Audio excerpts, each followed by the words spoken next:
l'Afrique, c'est la chose que nous avons en commun. Chacun de nous, dans nos quotidiens, nous faisons un constat tout simple. Nous avons beaucoup de défis à relever.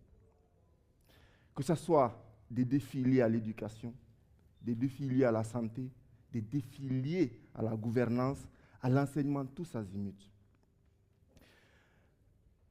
Moi, j'ai choisi de faire face et de concentrer mes efforts aux défis liés à la technologie.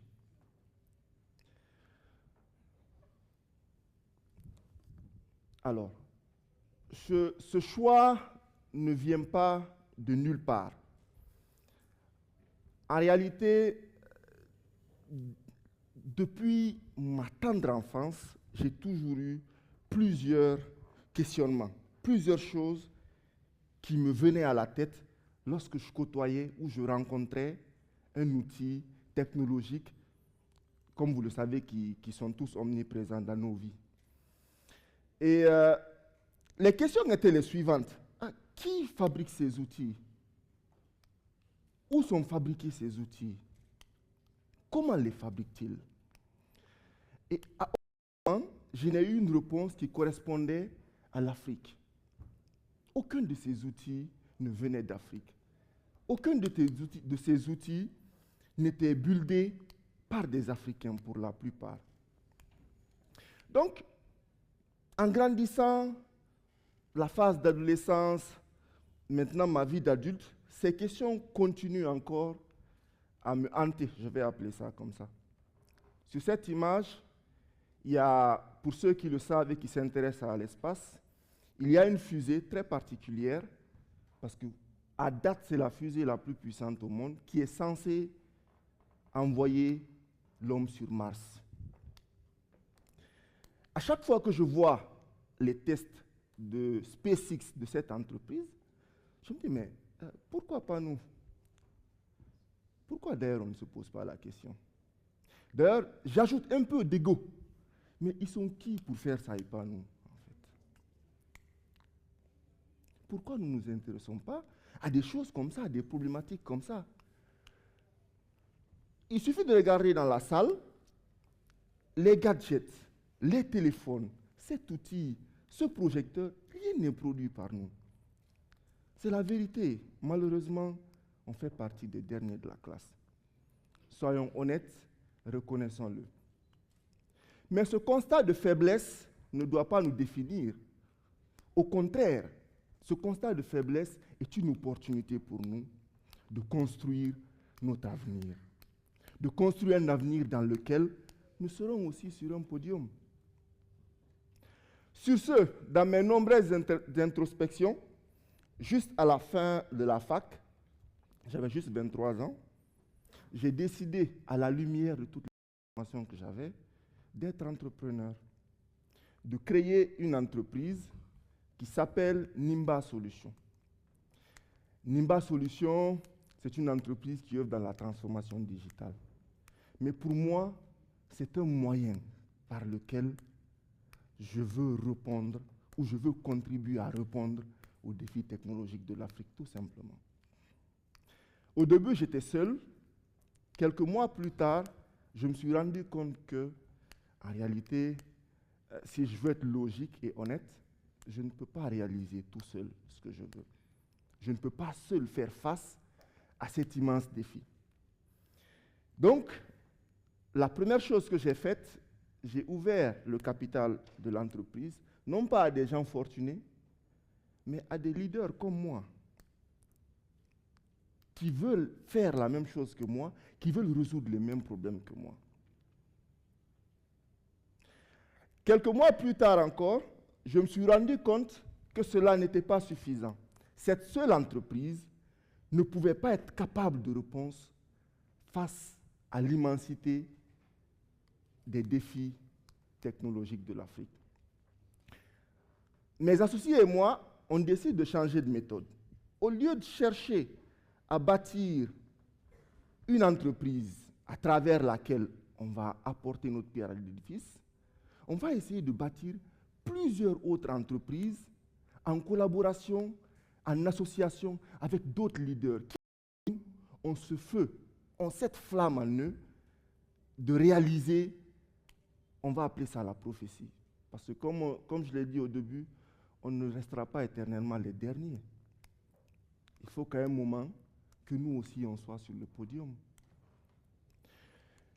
Alors, quelques années après, plusieurs entreprises plus tard, le constat revient. Ce n'est toujours pas suffisant.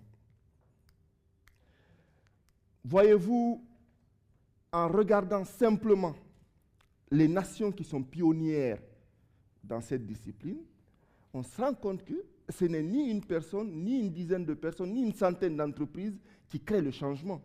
Mais il y a une masse critique à avoir. La Silicon Valley est l'exemple idéal pour ce faire. Cette Silicon Valley, en 50, 70 ans, ils ont réalisé presque tous les outils que nous utilisons aujourd'hui. Ce n'était pas une personne, ce n'était pas une entreprise, ce n'était pas une dizaine d'entreprises, mais c'était des milliers de gens qui, ensemble, ont pris en main, si vous voulez, l'avenir numérique et technologique de leur pays et du monde. Sur ce, encore une fois, le constat était plutôt évident ici encore. Bâtir plusieurs entreprises avec plusieurs autres leaders était encore insuffisant au vu du modèle de la Silicon Valley, de la Chine et toutes ces autres nations qui font la fierté du monde dans ces disciplines. Alors, c'est de là qu'on décide qu'au lieu de construire des entreprises, on va construire des leaders qui, à leur tour, vont créer plusieurs entreprises dans le domaine de la tech. Comme ça, on a beaucoup plus de chances d'atteindre cette masse critique qui puisse nous permettre d'être capables de réponse face aux défis immenses que pose la technologie en Afrique. Ce programme, c'est une fierté personnelle. Ici, sur cette photo, il y a 130 jeunes cette année qu'on a recrutés à travers un processus rigoureux de sélection. Ces 130 jeunes sont actuellement soumis à des formations intensives en vue de les qualifier professionnellement. Comme on l'appelle dans nos jargons, on les met sous l'eau, c'est-à-dire dans le dur. Au-delà des compétences techniques, on essaie de les doter de la capacité de leadership nécessaire pour qu'ils puissent être capables de réponse face à nos défis. Sur cette photo, il y a l'avenir du numérique guinéen. Donc, l'objectif de ce programme, c'est que chaque année, nous voulons former 1000 jeunes Guinéens dans les compétences de la tech, gratuitement.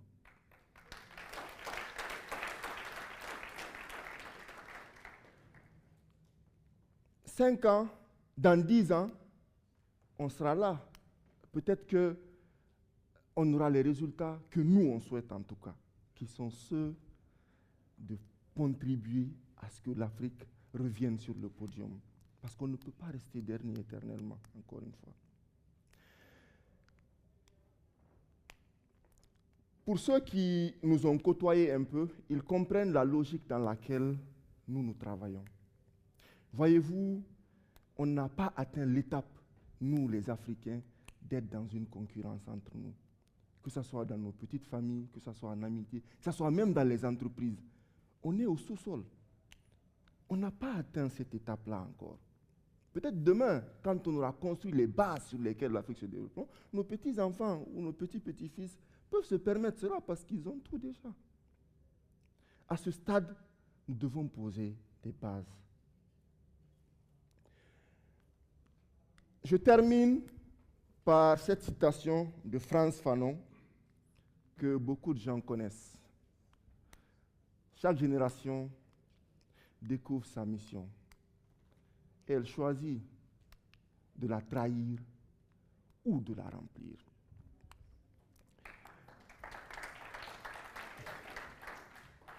Notre mission à nous, je pense que c'est de l'ordre de l'évidence, est de bâtir les bases sur lesquelles la puissance de l'Afrique se posera. À l'horizon 2100, ou peut-être plus, nous reviendrons au podium. Ne trahissons pas notre mission. On doit aller au-delà des objectifs personnels de juste construire une maison, avoir la dernière voiture, avoir le dernier iPhone pour construire l'Afrique.